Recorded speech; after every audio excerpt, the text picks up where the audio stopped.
Let's go my gram, go my sleep a little bit.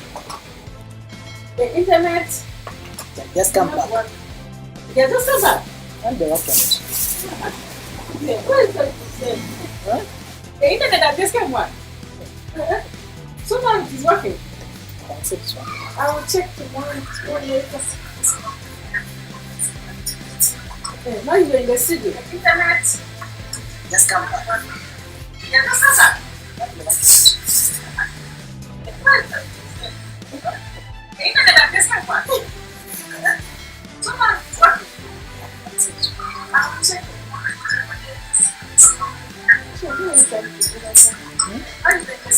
No, I'm testing that. Of course, before I go to live to Discord, there's a pattern I made.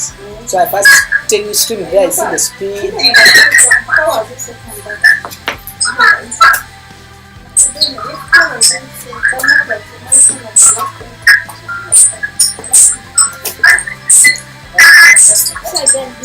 Before I go to live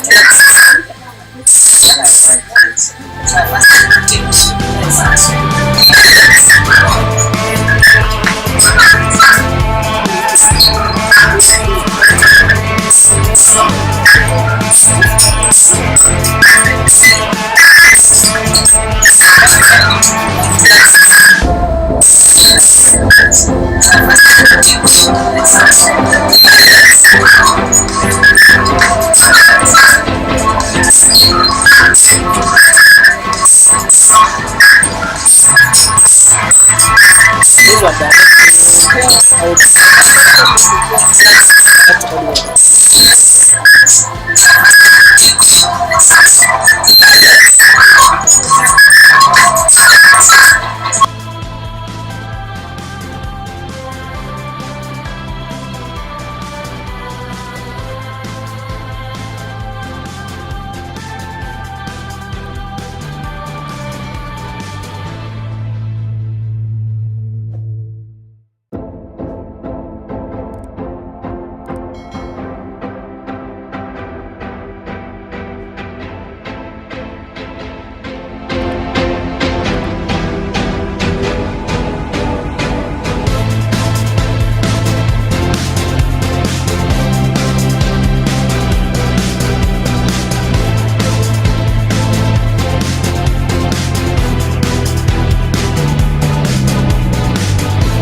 At least I can see the speed is kinda high.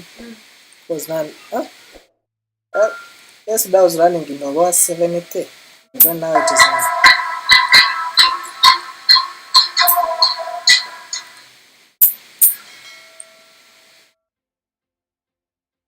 This is not bad so far.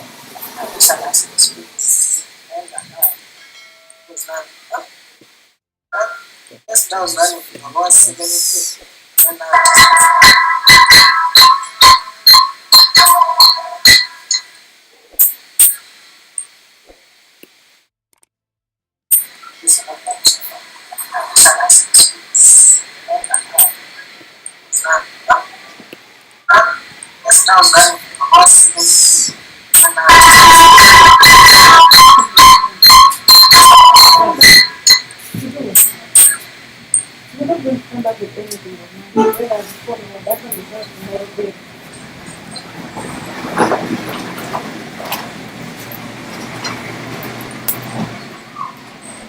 No, see you later. Eh? See you later. Okay, see. You keep that thing. Okay, no problem.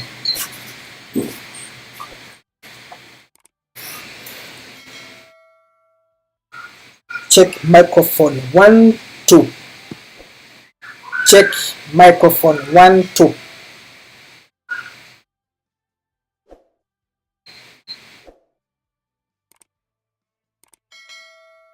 Check the microphone 1 2.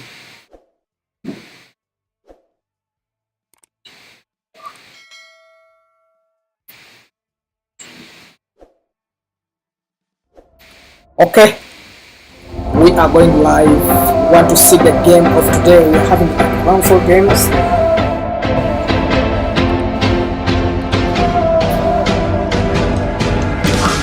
It's a Premier League day. Out we are left with around 40 minutes to start the day.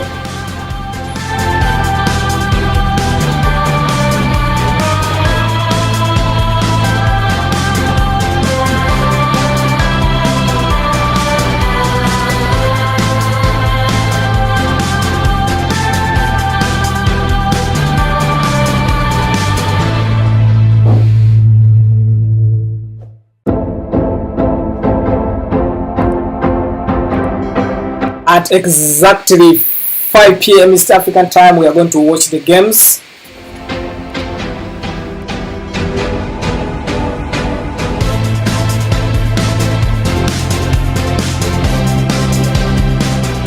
Make sure you subscribed, you've liked the video, you've turned on the notification bell.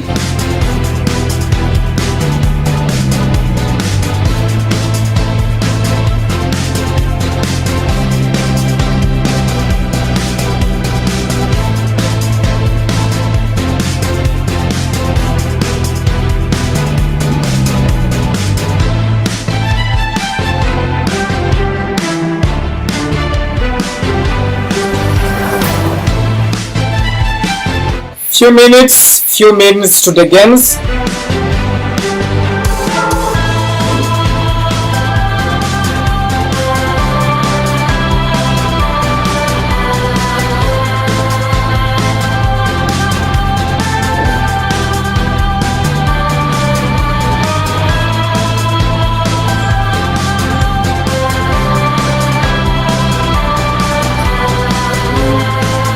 Sounding in here, this sound is not favoring me. Please checking the sound.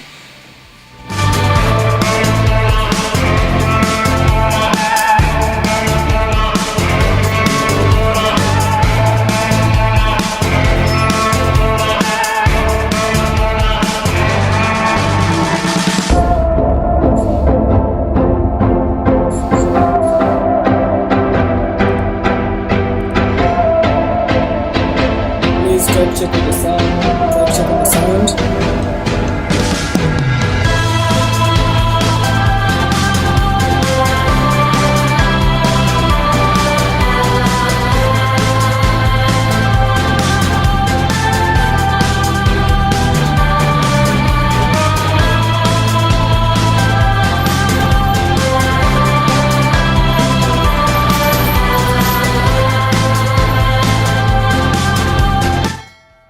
Check on the equalizer. Most especially work on the microphone sound.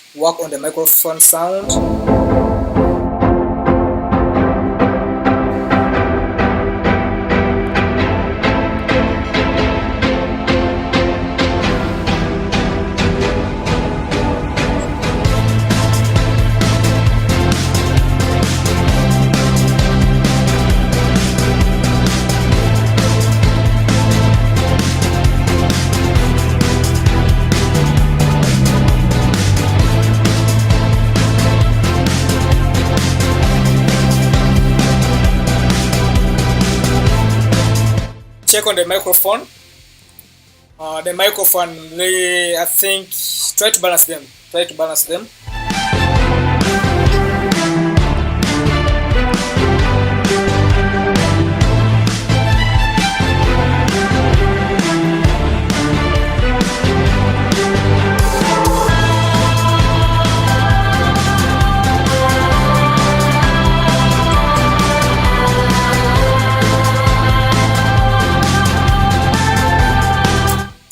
Still it's not okay. The microphone is not okay. Balance the microphone well.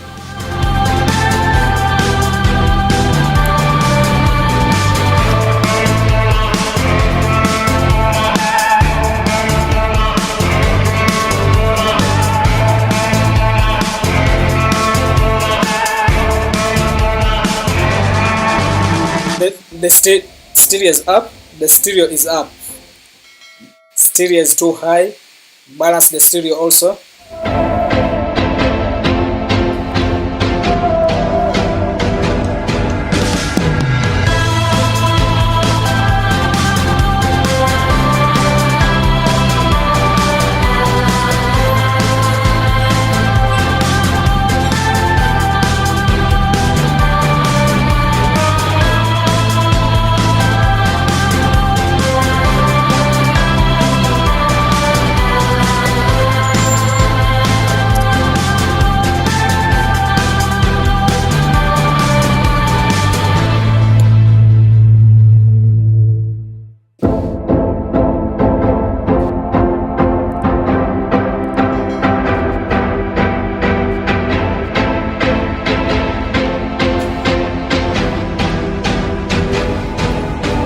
Hello.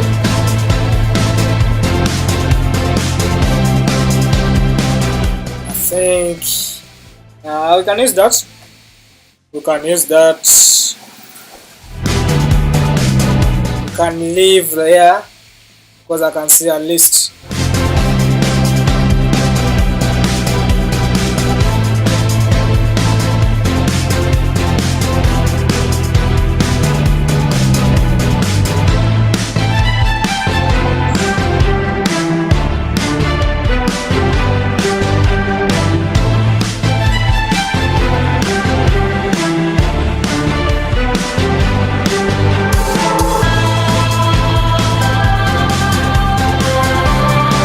This will work for us. This is going to work for us.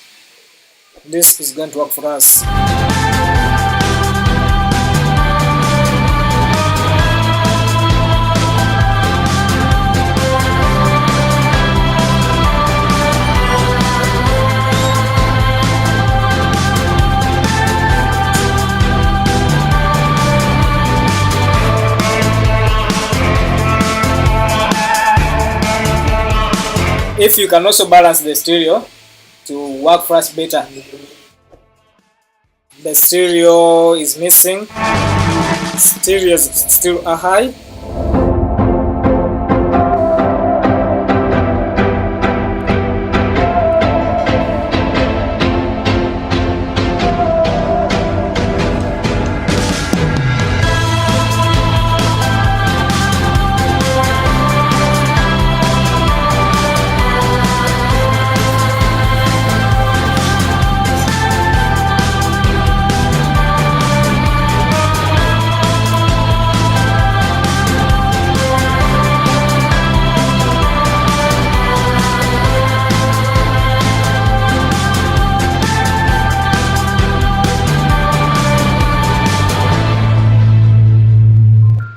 Okay, let me check here.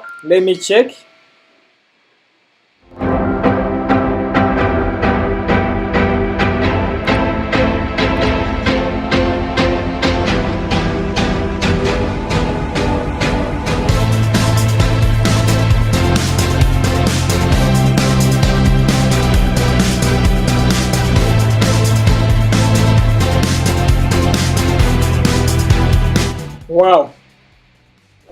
That is the best sound. That's the best sound now.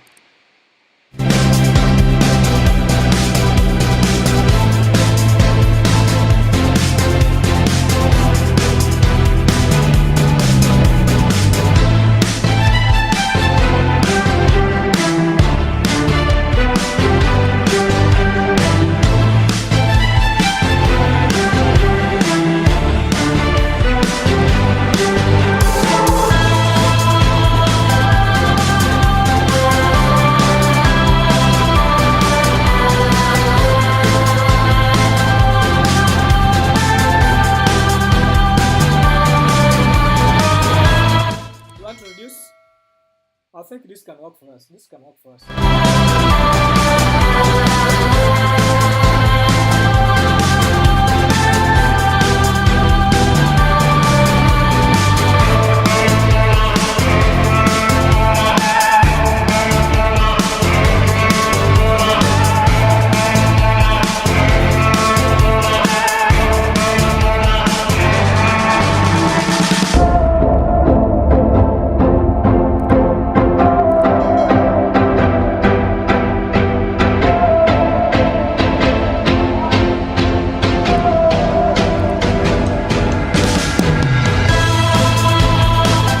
Microphone 1, 2. We are live at Big Odd Betting Tips YouTube channel.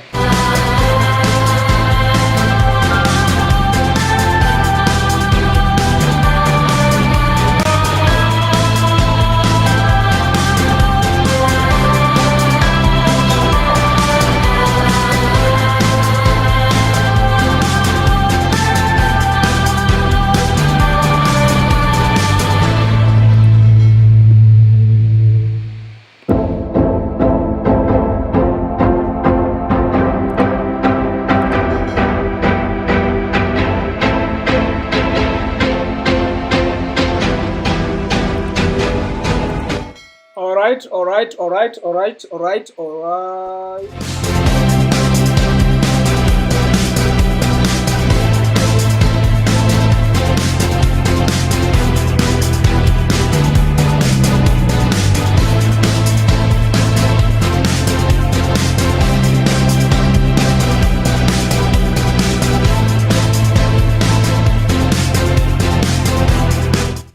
We are live at Big Odd Betting Tips YouTube channel. Please subscribe, like, comment, leave a notification bell on.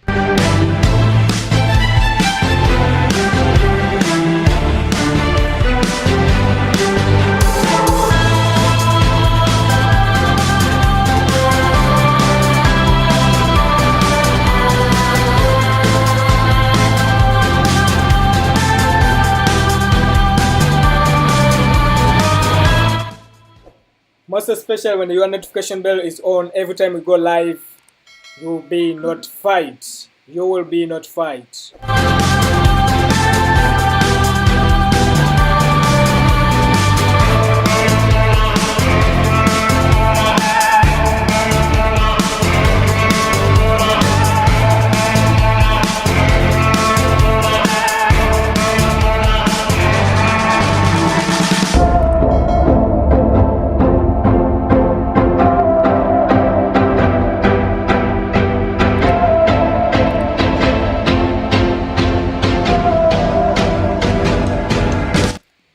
The sound is worked on, picture is missing.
Check microphone 1, 2. Check microphone 1, 2.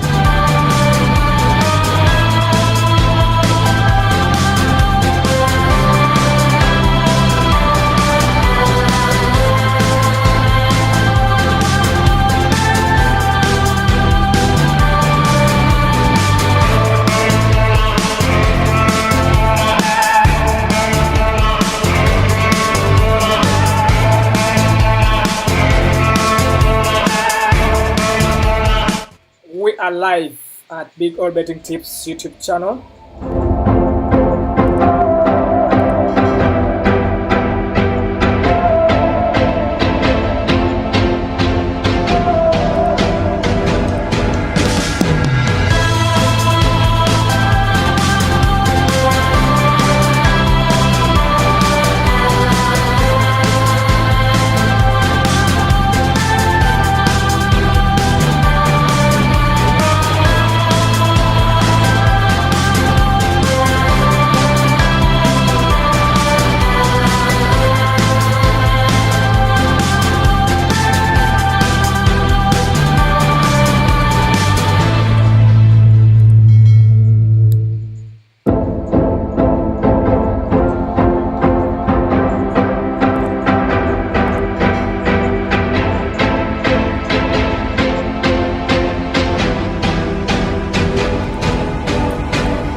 Naresh, as we further discuss this compelling topic, how does this further relate to birthright citizenship? And then maybe there are families out there where migrants, some of them in the family are here of legal status while others aren't. How does it relate to those type of families?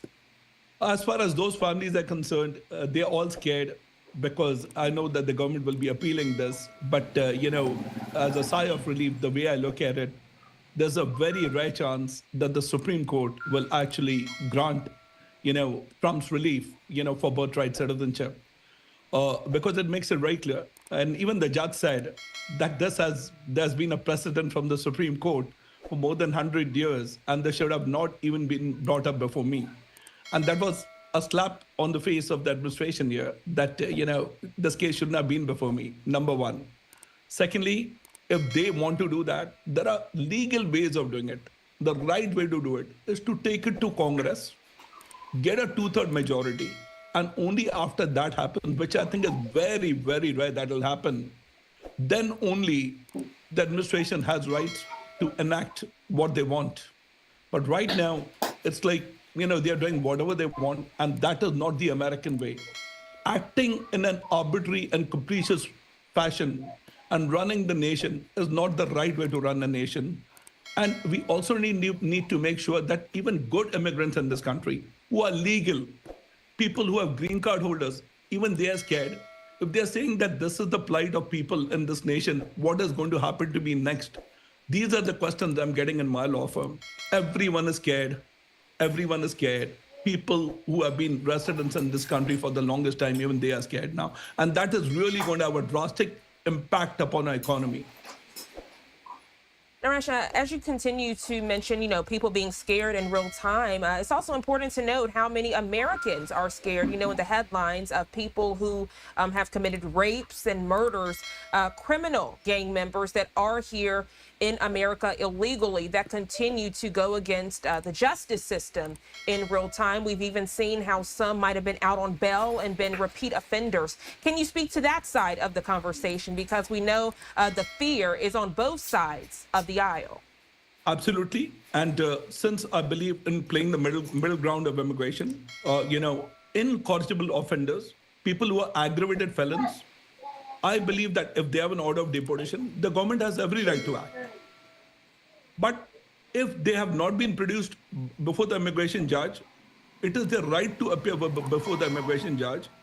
They should be produced before the immigration judge, and the judge should decide exactly what is right or wrong. And of course, I have no sympathy for people, who are actually, incorrigible offenders, who are violent felons, people who really kind of harm Americans.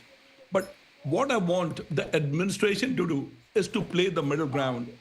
Like in the state of New York, if you look at the number of undocumented immigrants, more than 50% of the undocumented immigration population of New York has been here for more than 10 years. And these people are harmless. So people who are violent felons in every state, of course, the law should be applied. But a lot of these people who are undocumented, who are good, they have families, because not many people know that even if you're married to an American citizen, and if you're undocumented, and even if you do not have a criminal record, you may not qualify for a green card. So if the law is not changed, or if it's not properly applied, that is going to have a devastating impact upon American families. Need to kickstart your business? Save when you purchase an email address that matches your GoDaddy domain and look professional. Perspective on the topic. Have a great rest of your day. Thank you, Jean. Have a blessed day. Thank you. 8:53 here on the East Coast. I do want to transition to other stories we continue to follow. Breaking news headlines coming in real time this Saturday morning. You're getting a live look out in the Philadelphia area. Tragic news we continue to follow on this Saturday morning. The city of Philadelphia just putting out a press release moments ago. They say from their office that 6 people have been killed from this plane crash, multiple injuries. They say they don't even have a count of how many injuries from this plane crash because so many people were taken to different hospitals in the area. We also continue to follow the very latest out in the D.C. area. Windy conditions, as you can see, as the camera whips back and forth outside of Reagan National Airport. We'll continue to have updates throughout the morning on both of these stories. 8:54 here on the East Coast. I'm Jeanne Francine. We're going to take our final 2-minute commercial break of the hour. We'll be right back.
People who just had to evacuate their vehicles.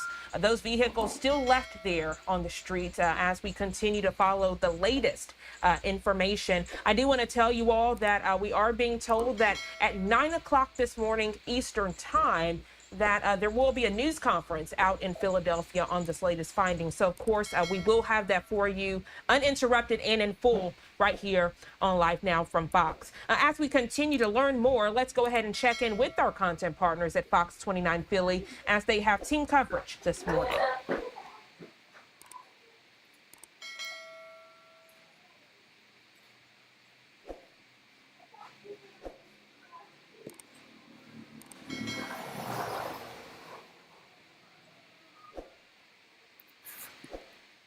Into a deadly plane crash in Northeast Philadelphia. Ring doorbell camera video showing the terrifying moment the aircraft descended into the ground, exploding into a massive fireball. Let's take another look from another angle. The aftermath widespread. Nearby cars going up in flames, smoke overwhelming the area. Of course, all of this coming just days after that mid-air collision between a jet and a military helicopter in our nation's capital. Thanks so much for joining us for Good Day Philadelphia Weekend. I'm Shayna Ferreira. It is Saturday, February 1st, 2025. So let's get you caught up on what we know so far this morning on the air. The jet rescue ambulance plane was carrying a pediatric patient, so a young child and her mother, and 4 crew members when it crashed along Common Avenue near Bustleton and the Roosevelt Mall. Shortly after 6 o'clock last night, mind you. Now, the patient was being treated at Shriners and was on her way back to her home country of Mexico. The crash happened less than 3 miles from Northeast Philadelphia Airport. The plane quickly disappeared from the radar, according to officials, after taking off from that airport at roughly 6:06 p.m. The damage from the crash impacting homes nearby, cars, and businesses for blocks. We have multiple crews covering the story this morning. It is the story of the day and will likely be the story for quite some time as investigators sift through all of this. We'll get to our Jennifer Joyce in just a moment. But first, let's start with Greg Payne. You are pretty much in the thick of where that plane came crashing down. And now we're getting really the first look at this in daylight. Yeah, Shana, well, as you mentioned, I mean, this crash happened at 6 p.m. yesterday, and it is a very active scene, and you can actually see off in the distance, you know, there are FBI, there is ATF, so all different types of response groups that are here. Now, I wanted you to take a look at this video from one of our live trucks that we have that you can see the extent of the damage. You could also see kind of a close look at some of those vehicles that are charred. Now, I also want to now go to a view that we have with our helicopter, with our Fox helicopter, and you can just see now the overall scope of just the vast majority, how large this radius is of this accident. Now, what we know about this accident is shortly after 6 p.m. Friday, a medical transport plane that took off from the Northeast Philadelphia Airport carrying a pediatric patient, her mother, and 4 crew members crashed near the Roosevelt Mall on Cottman and Bustleton Avenues. The patient had been treated at Shriners Children's Hospital in Philadelphia and was being transported home to Mexico with a stop in Missouri. The medical transport company says they have no reports of any survivors. Several homes and vehicles were impacted by the crash. Philadelphia officials have yet to confirm any fatalities from bystanders on the ground. We have learned at least 6 people were treated for injuries at local hospitals. 3 were treated and released. 3 others were listed in stable condition. Several dwellings and vehicles were also impacted. And so we are urging people, particularly those families who live in the surrounding area, to please stay home if possible. What you're seeing here is a unified response to an awful aviation disaster.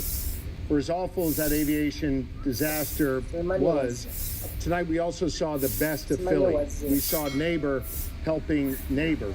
We saw Pennsylvanians looking out for one another. And like I said, I mean, you're seeing a number of response teams that are here, and you can see off in the distance, like I said, the ATF, the FBI. Currently, this crash is under investigation, and you've already started to see the impact that this is actually having on the overall area. Just went on over to the Starbucks, and they opened for an hour, but they decided to close in regards to safety reasons. There's other businesses around the area that seem like they're trying to open up, but, you know, it's just a very large scene, and what you're seeing right now is probably something you are going to see in this area for quite some time as they are continuing on with this investigation. And one of those main questions, Shana, that we've been talking about is the fact that many people are asking whether weather played a role in this accident. Shana? I'm sure the NTSB will certainly be the folks to ask about that as they kind of get to the bottom of all this. And you're right, that is a very busy corridor. A lot of mom and pop shops, restaurants, stores. There's a Target nearby. Jenny Joyce, you're live in the thick of that as well on the other side. And you see all those businesses. What are folks saying? Yeah, so Shana, as we've talked about this morning, a lot of people have been coming down, trying to take a look at the scene for themselves. But there's just a lot of traffic in the area. It's a busy area. Here's an unrelated ambulance trying to get through the intersection here of Bustleton and Cottman. But let's take a look at the scene itself, because we have just seen a number of responders, investigators come to the scene, members of ATF, a specialized team from FBI, as well as the crime scene unit. They came wearing these yellow boots here, going through some of the evidence that remains at the scene. So we've seen a number of investigators since the sun has come up. Again, we are expecting an update from them in just a little bit. Last night, we talked to witnesses nearby. One man describes what he saw in gruesome detail and says he did his best to try to help people impacted on the ground. I gave the shirt off my back to help a young child with a head laceration. A piece actually went through a red pickup's window, hit the kid, and the parents were shouting, "Help us, help us, help us." No one was around to help at the time. Cops were just approaching. I took the shirt off my back, gave it to them, said, "Push this on his head, keep pressure." I ran back to my car. I got rags. I got anything I could find to absorb blood, push on cuts. And so, as we have reported, this jet rescue air ambulance was carrying 6 people, including a pediatric patient who was undergoing treatment at Shriners Hospital, along with her mom and 4 crew members. They were returning home to Mexico. Back out here live at the scene, I want to introduce you to this woman, Lena. Lena, you were just stopping by. Lena tells me that the sound that she heard last night was just horrifying. I can't describe the sound, but as I can, I'm sorry, I cannot talk. I'm very nervous. The sound I heard last night was terrible. In my life, I never had this kind of sound. My ear is still buzzing from last night. I was driving 5 minutes before. I could have been here if I was driving. Then I parked. I went to my living room. Oh my gosh! I was in my living room. I was feeling like my house. I felt like my house broke. I ran outside. My neighbor came. I was like, "What happened? Are you guys okay?" And he said, "Look at the sky." I was like, "1 second. What's happened to the sky? Oh, look at." And it was all cloudy, smoky. I was smelling gas. I got so scared. I went in. So then I found out from Citizen App, it said the plane was crashed right there on Carmen Avenue. So, Lena, did you evacuate at all, seeing all that smoke? No, you stayed inside your home. I stayed inside, but I was very what's that called? I wanted to hear, I wanted to see what's going on outside. I wanted to make sure everyone else is okay. But I felt my friend was outside, and she told me, "Lena, come out." I was like, "What happened?" She said, "You have no idea what's going on outside. Something big explode." I was like, "What's going on?" She said, "Just come outside." I was trying to come, and then there was a lot of people. I couldn't make it. When you think about all that you went through last night, what kind of emotion are you feeling? And now understanding the outcome of 6 people aboard that plane that didn't make it, several people on the ground that were transported to area hospitals. I feel so bad for the families, especially for the child who was trying to save. Family was trying to save the child, but they got killed in the plane crash. But from all this happening, I feel like my brain, not only me, I feel like everyone who was outside and all the families who live surrounding this area, they are not gonna be okay. They're not gonna be okay. Especially what's been going on since January. I don't think people brain mental health, I don't think. They will be fine, and how long it's gonna take to recover. Such fear, such trauma. Of course it is. How would you feel if I asked the same question? What would be your answer? Look at in the morning, I couldn't sleep all night. All night I was hearing ambulance, plane, helicopter, all this sound. I couldn't sleep. I woke up 6 in the morning. I was trying to see what's going on, but they don't let us go. They don't let us go to see what happened. Lena, I'm so sorry. I am so sorry, and I'm glad that you are physically safe, and you're here to share this story. Thank you so much. But as you can see, I mean, the impact is. It's not just involving the patients that were taken to the hospitals, but it is an entire community up here. We're hearing from community members, people who stepped in, who were here last night on the scene and just rushing to try to help people. This is just such a wide impact that all of this is going to have on this community. Back to you, Shayna. All right, Jimmy. Lots of trauma there. We will stay on this, and we'll be right back. Fox 29's Instant Reaction is sponsored by the Pennsylvania Lottery. If you're injured on the job. All right, so Fox 29 Philadelphia going to a break. I was trying to show you all the shot slated for the press conference that we are still awaiting to happen, but that shot now going out. But we still have the aerial footage here at 9:08 on the East Coast. You're getting a live look. This, as we just know, the city of Philadelphia just releasing to the public the latest information. They say 6 people have been killed, multiple injuries reported. in this plane crash. We do know that it was carrying medical transport, as we are being told.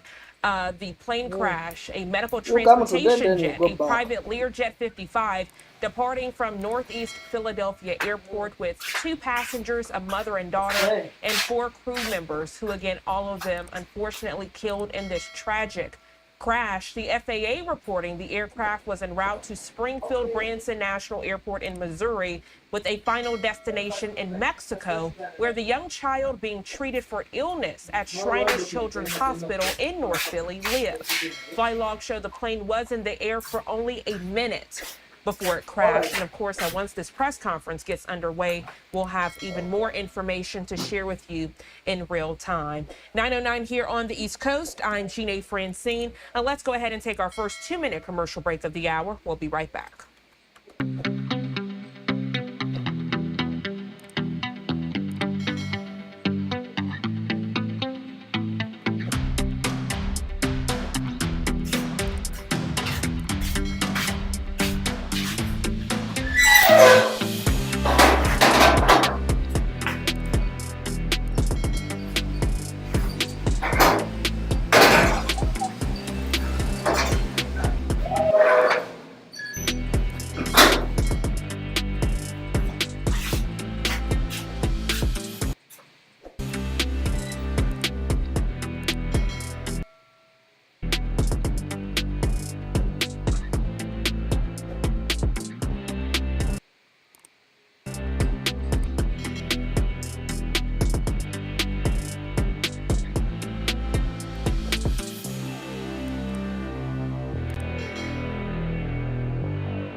Now here on the East Coast, welcome back.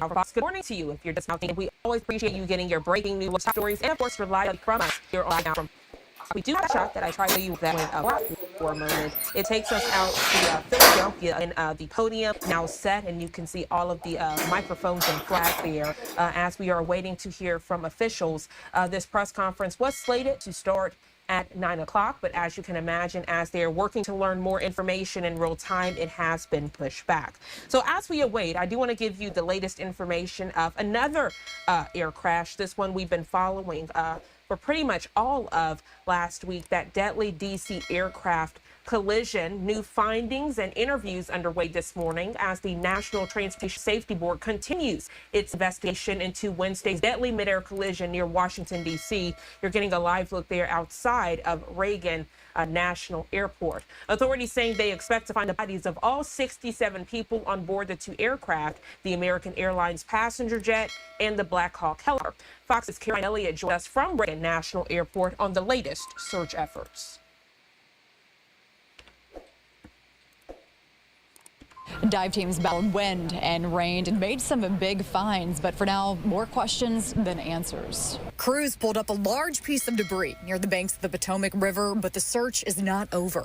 Now the National Transportation Safety Board says barges are on their way to debris zones. After their arrival, they will be secured, located, and then significant salvage operations will continue. Crews also working to recover the bodies of victims, but some are believed to still be in the plane's main body. Authorities expect to find the bodies of all 67 people and say recovery and identification efforts are their top priority. This is heartbreaking work. Supporting the response team. This has been a tough response for a lot of our people. On Friday, investigators found the helicopter's black box after finding the regional jet's boxes the day before. Investigators say the cockpit audio and other flight data could help them piece together how the crash took place. And once we do have that download, We will not be releasing immediately the information regarding it. One key focus so far, the air traffic controllers working at the time of the crash after an FAA report that staffing levels were not normal. We'll look at their training, their hiring, everything, what they probably ate that day. Now those interviews are expected to take place over the next few days as investigators continue trying to download that data from the black boxes. At Reagan National Airport, Caroline Elliott, Fox News. Caroline, thank you so much for that detailed breakdown. Again, giving you another live look outside of Reagan National Airport as White House Press Secretary Caroline Leavitt says President Donald Trump is intent on increasing staffing at air safety agencies. The statement coming in as the investigation is ongoing this Saturday into whether the air traffic controller on duty when the American Airlines regional jet and Army Black Hawk helicopter collided near Washington was a diversity, equity, and inclusion hire. The 64 people on board the plane and the 3 soldiers on the helicopter all perished. Multiple other investigations continue. Fox's Alexandria Hoff joining us from the White House with the latest. The Black Hawk was too high. President Trump, joined by Interior Secretary Doug Burgum, signed additional executive action relating to reducing regulation. There, he was pressed on comments he had made about DEI hiring potentially contributing to Wednesday's deadly air collision. I like to put it up front. We have to have the best people, the smartest people, the sharpest people as control tower experts, and that's what they have to be. 13 Democratic state attorneys general signed a statement calling the president's claims baseless and an insult to those who are grieving and the individuals serving in the military and air traffic control. The White House reiterating the president's position. We certainly have seen the deterioration of federal hiring standards at the Federal Aviation Administration, and the president wants to increase those standards. He wants pilots in this country who have the great responsibility of flying American citizens by the tens of millions every single day. We're going to the Winter White House. We're going to be working all weekend, and we'll see you down there. Before departing to spend the weekend at Mar-a-Lago, President Trump met with the CEO of advanced computer chip maker NVIDIA. We had a meeting. It was a good meeting. Stock was rattled by China's AI startup DeepSeek. Eventually, we're going to put tariffs on chips. We're going to put tariffs on oil and gas. That'll happen fairly soon. I think around the 18th of February. Now, President Trump did say that the tariffs he plans to impose on Mexico, Canada, and China may have an impact on American consumers. He says that that could be a temporary, short-term disruption. At the White House, Alexandria Hoff, Fox News. Alexandria, thank you so much. Again, we are working to find more information, a lot of unknowns and unanswered questions this Saturday morning. 9:17 is the time. Good morning to you if you're just now tuning in. Windy conditions, as you can see the camera whipping back and forth as it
sunlight galore. That's what we've got. But something else is happening too. The Gwen said, hang on, hold on to your hats out there today.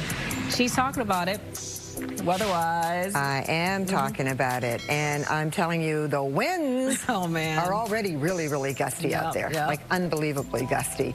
But you know what? We're going to have the sunshine this afternoon. So 48 at Hagerstown, 42 at Annapolis, and 46 at Leonardtown. And here's your planner for today. It's actually going to be, it's actually warmer this time of the day than it's going to be for later in the afternoon. 43 degrees by the 3 o'clock hour, but we've got the sunshine out there, so keep that in mind. So here's your highs for the day.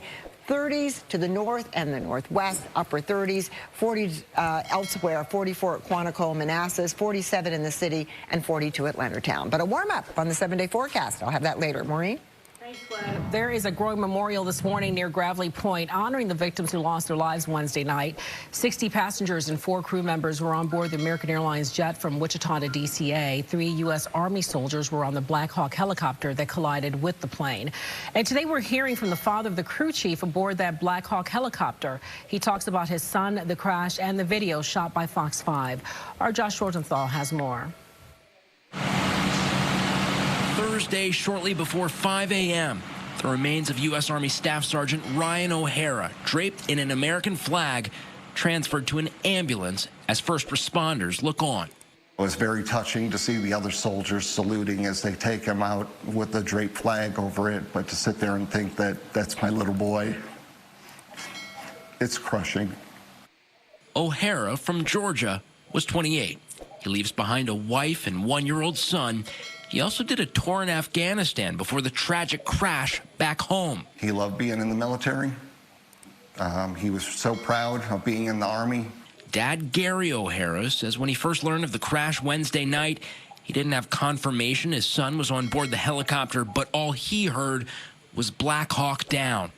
I just knew. I just knew that it was him. My heart just broke. As for what Gary will eventually tell Ryan's son, he was a wonderful person, you know, made me a better person for having to raise him. I couldn't have asked for a better son. Josh Rosenthal reporting. Gary O'Hara tells us that his confirmation that Ryan had passed came Thursday morning when 2 soldiers knocked on his door. This morning, we're learning more about the victims from some of the impacted families. Yesterday, we spoke with Will McPherson. He says his cousin, Casey Crafton, was killed in the crash. Crafton graduated from Bob Jones University in 2008 with an aviation and airway management degree. He leaves behind his wife, Rachel, and their 3 sons. I'm assuming when I have some clarity on kind of, you know, why, you know, kind of answer the question why, but I think probably, at least for the most part, they're just focused on kind of moving forward and making sure that, you know, they love one another well and take care of one another well. But, I mean, there's definitely going to be, you know, just that why question. McPherson has started a GoFundMe in memory of his cousin, with the funds going to Crafton's family. Well, 14 of the crash victims have ties to the figure skating community, including young figure skaters, their families, and their coaches.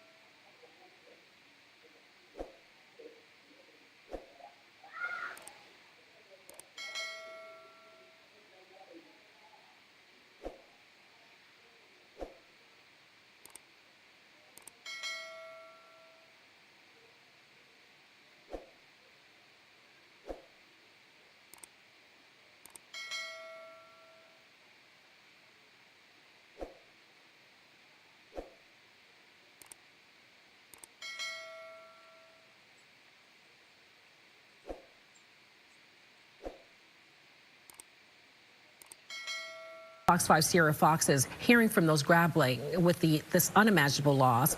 She's in Arlington with more. The Ashburn Ice House is usually a place of joy, a place to have fun, but right now it is a place of mourning. In the lobby, there's a growing memorial with flowers, balloons, and stuffed animals, serving as a heartbreaking reminder 14 14 beloved members of their community, young skaters just 10 to 14 years old, their families and their coaches, all killed during the mid-air collision while returning from a U.S. figure skating national development camp in Wichita, Kansas. The individuals that advanced to the National Skating Development Camp are the best in their age level. They're one step away from world competition and the Olympics. To reach that pinnacle takes an army. The coaches, the family, the parents, the time and commitment. The pain is unbearable. It's been a very emotional time for us, managing through these 48 hours. Savani Shrivastava, who has been skating for nearly 10 years, says she lost more than just teammates. She lost family. Part of me thinks that this is just so unreal. This didn't happen. And part of me is like, why did this happen? Now I lost so many of my close friends, so many coaches that I know. Counselors and therapy dogs are now on site, offering comfort and emotional support to those struggling to cope. However, the grief is overwhelming. One, you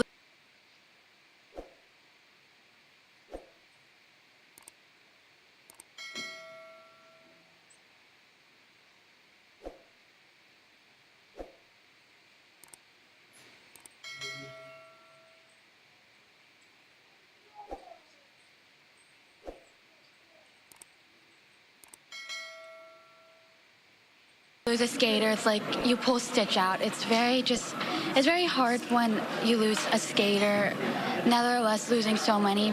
But being a skater, you're all family no matter where you come from. Sierra Fox reporting, we're told there is a private candlelight skate happening this weekend to pay tribute to those killed in this tragedy. It's not open to the public and media is not allowed to attend either. Facilities say they will release more information on how people can help out, but for now they're just asking for thoughts and prayers.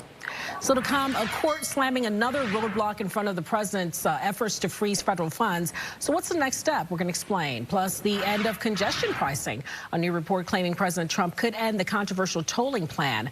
Reaction from drivers straight ahead.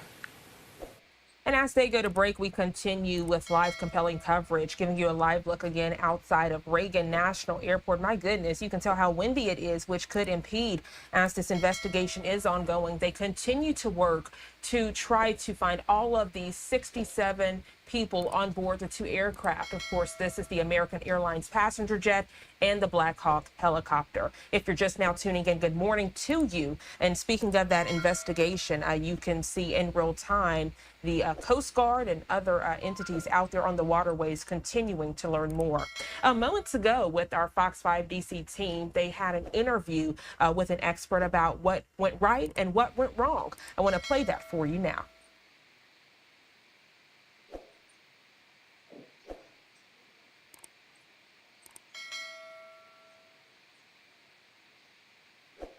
Temperatures into the 30s. So upper air pattern will change into the week. We'll get warmer, then cooler, warmer, then cooler, all over the place on the 7-day forecast.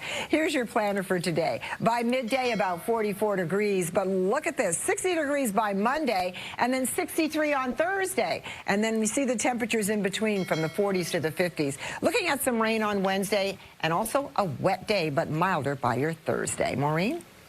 Gwen, thank you. This morning, we continue our coverage on the heartbreaking tragedy on the Potomac. Wednesday night's mid-air collision between a commercial jet and a military helicopter left no survivors, marking the deadliest air disaster in nearly 24 years. Investigators are piecing together the final moments of the flight with recovered black boxes now under analysis. So what went wrong? And could this have been prevented? Let's bring in aviation expert Dante Mills, who is a private pilot and an aviation litigation attorney. Thank you for joining us. And still so many questions. The most obvious went wrong. I know it is still too early, the NTSB now just having the black boxes. But what do you think they can glean from analyzing those black boxes? Good morning, Maureen. And the black boxes are very, very effective and impactful, and it helps you kind of give you a roadmap as to what happened, because ultimately you want to try to prevent this from happening again. I know there's nothing that can be done to take away this tragedy. These families that are affected, they're never going to get those lives back, but we can, hopefully moving forward, figure out a way to prevent this from happening. And what's being shown with the black boxes and the information, the one thing that everybody's looking at right now is the height of that helicopter. It was too high, higher than it was supposed to be flown and in regulation. And you have to wonder why. I know that they were doing some training drills. They also said it was off the flight path, the helicopter. We do know that that the commercial plane was coming into the airport. It was redirected to another runway, but it was on the standard path. And that path was announced to all of the aircraft in the area. All the aircraft in the area would have seen that that plane was coming into that runway at the height. So why was it that the helicopter was at that same height that allowed for a collision? That's the number one question. You don't know if it was pilot error, if they kind of got lost in the lights or the darkness, or if it was a part of their training where they were trying to do stealth flying, and going in different paths as a part of the training, and that allowed for that accident to happen. So those are the things that the experts are looking at now. But again, all with the goal of preventing another tragedy. They're also looking at air traffic control because that's been the question. You know, this is a heavily monitored airspace. Could something have gone wrong with air traffic control? You mentioned a lot of things, and from what you've said thus far, it sounds like maybe the onus is more on the helicopter pilot as to why were they flying so high. Air traffic control, though, there are questions there that need to be answered. There is, and one of the questions was there's generally two people who are assigned to kind of monitor this space, and at the time it was one. However, I'll tell you, just flying into that airport, which I've done, and a lot of airports, there's congestion. So just because there's traffic does not mean an accident is supposed to occur. And in fact, pilots are used to dealing with that congestion. When I'm coming into an airport, I see that there's congestion. Essentially, what you do is get in line, and you begin to do a circular path around the airport to make sure that you're not in the path of any other aircraft. And you essentially stand in line until it's your turn to land. Even if you have to keep circling around, there's a path that you do that with. So air traffic control does direct all of these planes, but it's hard to say that they made an error when the helicopter that collided with that aircraft was outside of its normal path. So did they do something the aircraft told them not to do? I want to bring in another aspect of this because you are an aviation litigation expert as well. In cases like this, what are the biggest legal questions the families of the victims face in the aftermath? Who's responsible? Right? Who did something they were not supposed to do? And that's what we're talking about here. Is it the helicopter for being outside of the path that was supposed to be on, or the height that it was supposed to be at? So when I'm talking to these families, or I'm looking up, when I have my investigators looking into it, I'm trying to recreate the situation and then match that with what's supposed to happen. And then there's something that's going to stick out, because airplanes want to fly. Planes are built to fly. They generally do. So if there's a crash, something was wrong. Something was done that wasn't supposed to happen, and that's what you're looking for, that piece to stand out so you can identify it and then determine who was responsible for it. Dante, unfortunately, we have to keep it there. So many questions, though, that so many people have are still unanswered. I know that a lot of this will lead to changes, hopefully, that will lead to better safety measures. Dante Mills, pilot at Aviation League. Thank you so much. Thank you. I'm praying for the people of Philadelphia that had that tragedy up there. Indeed. Thank you for that. 8:20 time right now coming up. Amazing cancer research up next.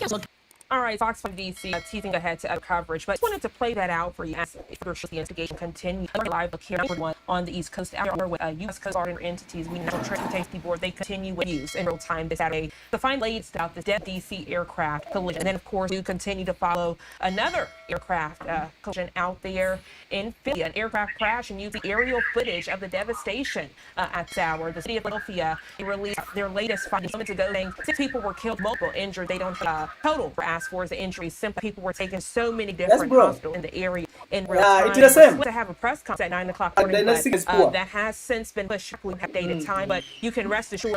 Covered, and when that conference comes in, you'll get it right here on Life Now. 9:32 the time. We do continue other stories of the day right now. As we are going to continue look at President Trump and his orders. When we come back with 2 minutes break. Check in trial attorney dear. No, I stream live. The way I've been doing.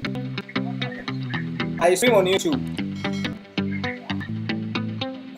I don't know. Okay, I'm a content creator on YouTube, so I be like on maybe I'm on board.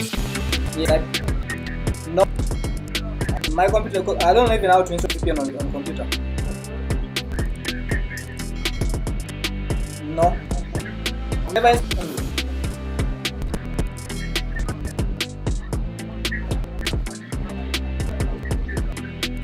Need to use the other computer. Yeah. Yes.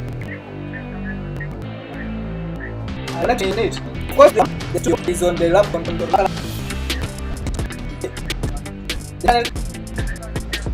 So I try to connect the internet. What I'm saying, the studio softwares, they are installed on Mac. Yes, they are on the Mac laptop. So this one I have not yet subscribed on it.